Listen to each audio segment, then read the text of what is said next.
and welcome to Crimes Through Time, a weekly snapshot of crime history. This case takes us to the quiet English countryside of 1930s Dorset, where events captivated and horrified the nation. A story of passion, betrayal and ultimately murder. Let's dive into the case of Charlotte Bryant, the raven-haired woman who became the subject of one of Britain's most controversial murder trials. A woman whose hair reportedly turned completely white as she waited for execution in the condemned cell. Was justice served that summer morning when Charlotte walked to the gallows? Or was an innocent woman hanged based on flawed forensic evidence? Charlotte McHugh was born in 1904 in Londonderry, Northern Ireland. By the time she was 19, she had developed quite a reputation. With her striking raven black hair and attractive eyes, she caught the attention of many British soldiers stationed in the area. She became notorious for her promiscuity and fraternising with British soldiers, behaviour that was deeply frowned upon in her community.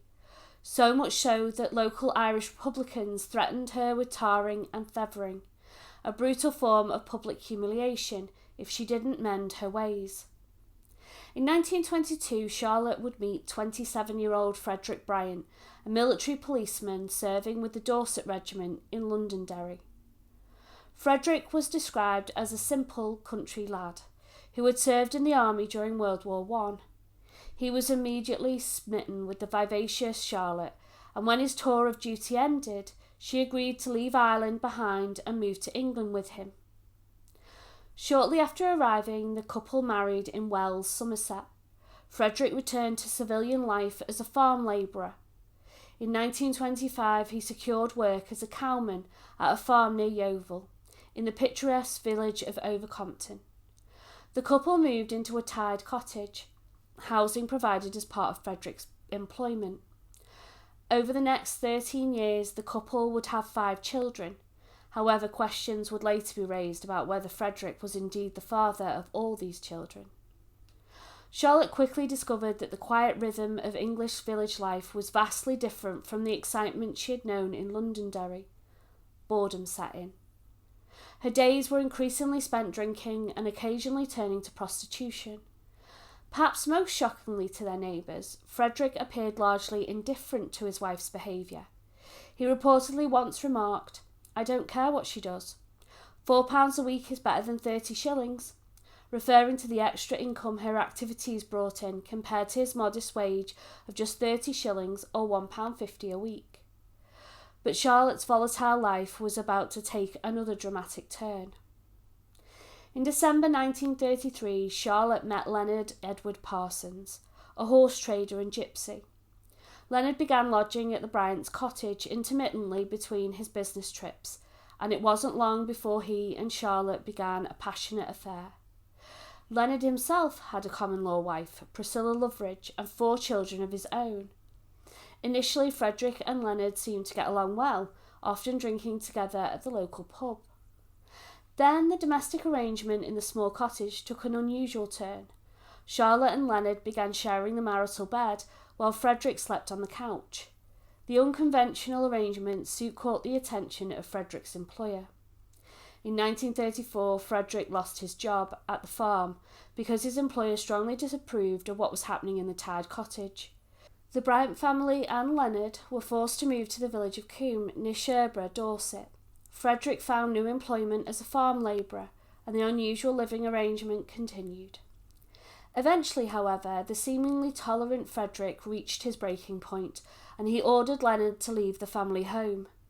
In response, Charlotte left with him, taking the 2 youngest children. They rented rooms in Dorchester, and after just a few days, Charlotte returned to her husband. Following what must have been a tense meeting between the 3 adults, Leonard was allowed to return to the house. By this point, Charlotte had become totally besotted with Leonard, but from all accounts he did not return her love with the same intensity. Their relationship began to deteriorate. In May 1935, Frederick, now 39 years old, became seriously ill for the first time. The timing was suspicious. It happened immediately after eating a lunch prepared by Charlotte. He suffered severe stomach pains so intense that a neighbour helped induce vomiting, which provided some relief. A doctor diagnosed gastroenteritis, and Frederick recovered after a few days, returning to work. Then in August 1935, Frederick suffered a similar second attack. Once again, he made a full recovery. No one suspected foul play. Not yet. By November 1935, the relationship between Charlotte and Leonard had soured completely. Leonard announced he was leaving, citing a lack of work in Dorset as his reason, although Charlotte's ever more obsessive behaviour might have been a factor. She was devastated. She continued to search for Leonard in all the local pubs without success. On the 11th of December 1935, Frederick experienced a third episode of severe stomach pains. Like the previous incidents, he recovered. Around this time, Charlotte formed a new friendship with Lucy Osler, a widow with 7 children. Lucy moved into the Bryant house, further complicating the already unusual household. On the 22nd of December, Frederick suffered his fourth and most severe attack. Lucy was present and witnessed what happened. After Charlotte made Frederick an OXO drink, a popular beef bouillon, he became violently ill. His condition deteriorated so rapidly and severely he was admitted to Sherborne Hospital. The following day, the 23rd of December, Frederick Bryant died. The doctors who treated Frederick found his death suspicious and ordered a post-mortem. Home Office pathologist Dr. Roche made a shocking discovery. Frederick's body contained 4.09 grains of arsenic, a lethal dose. The Dorset constabulary moved quickly. Charlotte and her children were sent to a workhouse in Sturminster Newton, while they conducted a thorough search of the Bryant cottage and garden. The results were damning. Of approximately 150 samples sent to the Home Office, 32 contained arsenic. Even more incriminating, police found a burnt tin that had contained arsenic-based weed killer amongst the rubbish at the back of the house. Investigators visited local chemists to establish where the weed killer had been purchased.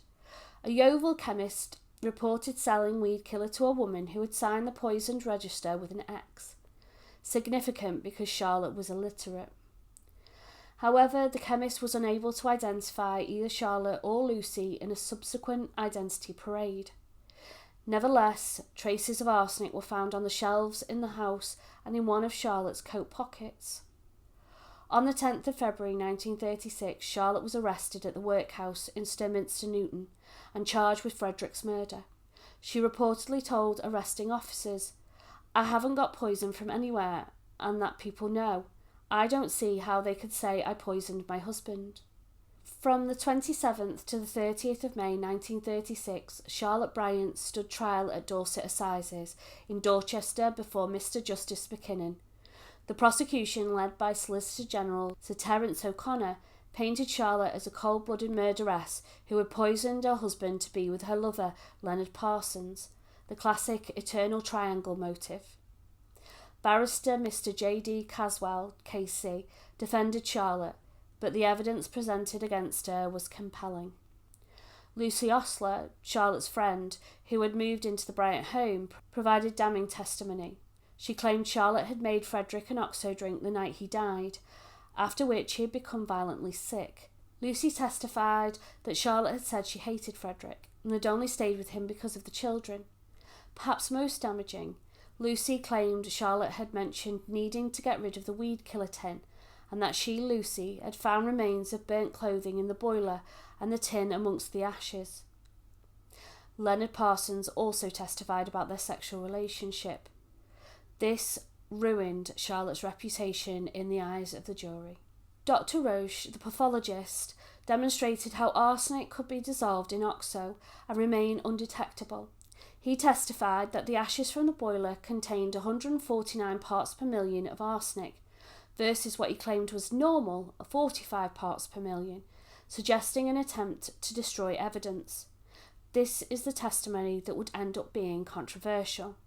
Charlotte testified in her own defence, denying any knowledge of the poison or possessing weed killer. She showed that a coat containing arsenic traces, allegedly worn when buying the weed killer, did not fit her. She claimed that she was pleased when Leonard left and that she had lost interest in him. In a bold mood, she implicated Lucy Osler.